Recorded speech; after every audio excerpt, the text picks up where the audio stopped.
Hello there. Hello there. This is your old pal Grover. This is your old pal, Cinnamon. I can't do it. I can't do it.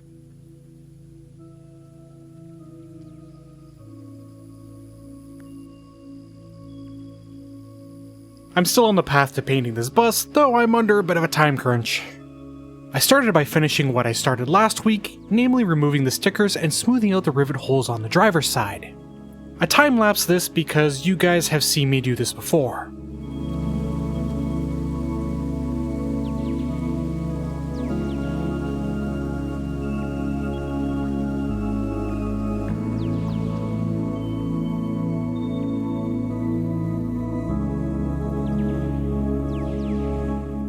I next turned my attention to the driver's side boxes. I'd already removed the doors from the passenger side boxes, but I hadn't yet done these ones. I started by removing all the junk that had made its way in over the last 2 years, and then I began pulling the screws holding the hinge to the door. Some came out fine with the drill, but because Bluebird used Phillips screws, which I hate, a bunch stripped out and I had to cut them off with the grinder. While I was at it, I also removed the latching mechanisms because they were in pretty bad shape and didn't really work anymore.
Once the doors were off, I removed the hinges.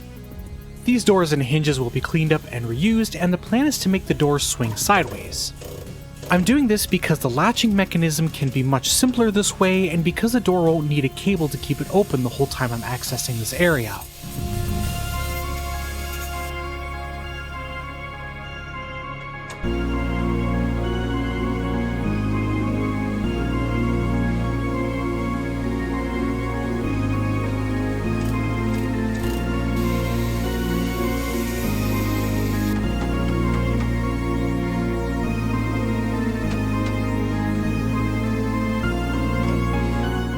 Next, I unbolted all the striker plates. I may end up reusing these, but it depends on what kind of latching mechanism I end up using.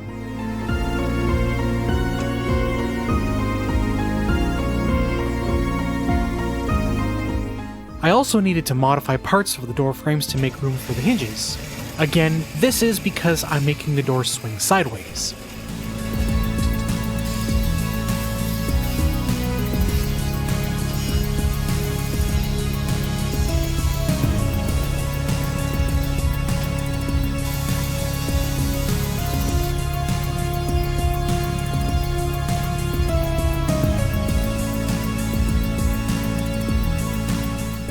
After a quick cleanup with the grinder, I turned my attention to the headlights. These are in dire need of replacement, and I needed to take them out to get ready for paint anyways.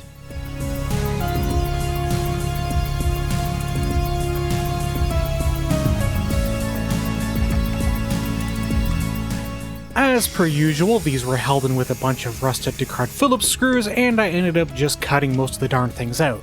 Have I mentioned how much I hate Phillips screws?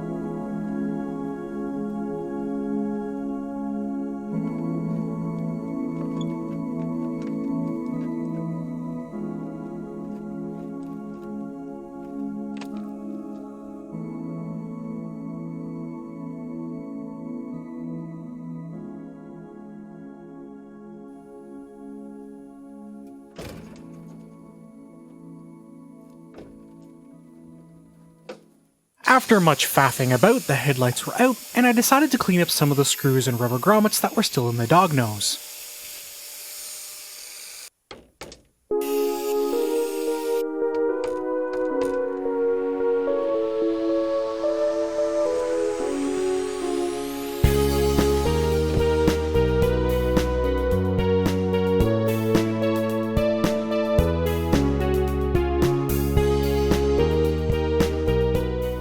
Next, I bought more primer and finished filling all the rivet holes on the passenger side of the bus.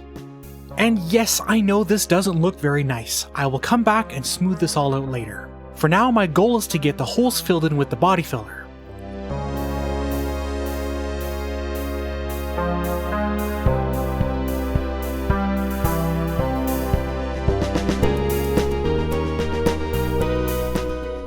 That out of the way, I made the decision to finally install the rear jacks. I decided that the best placement for them would be just behind the rear wheels. This would provide the best amount of stabilization without allowing the bus to bow too much. I started off by taking some measurements. I am, of course, using the best material known to man, bed frame. I will use this to mount the jack receiver to, and to also strengthen the bond between the body and the frame of the bus.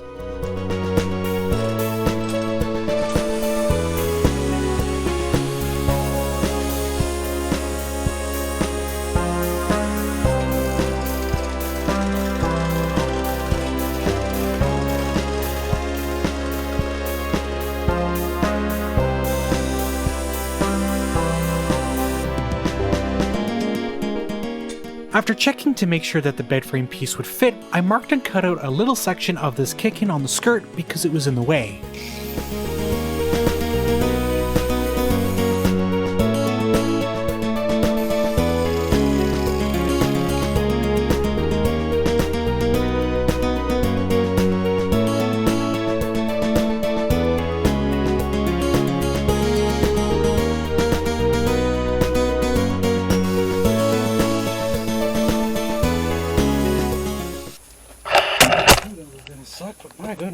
And after double checking the fitment and cleaning off the undercoating with a wire wheel, I welded the bed frame into place. Oh, crap.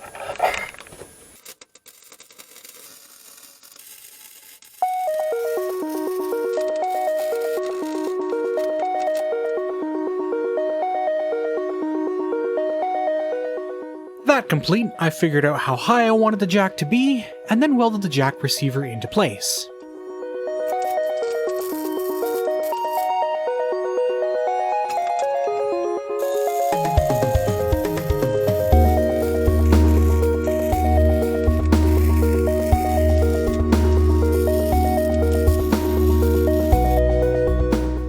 Once I was satisfied with my welds, I cleaned all the spatter off,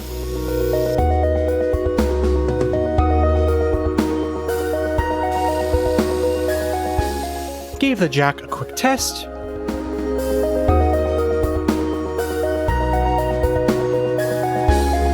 and then primed everything.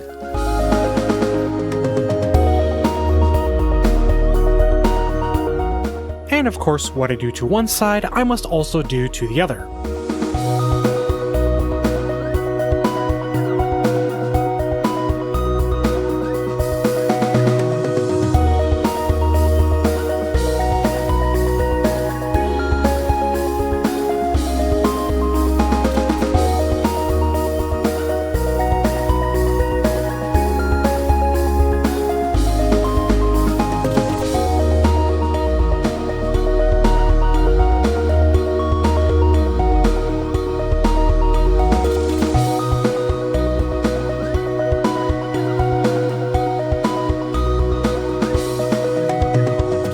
I'll finish this video off with a time-lapse of the bodywork on the driver's side.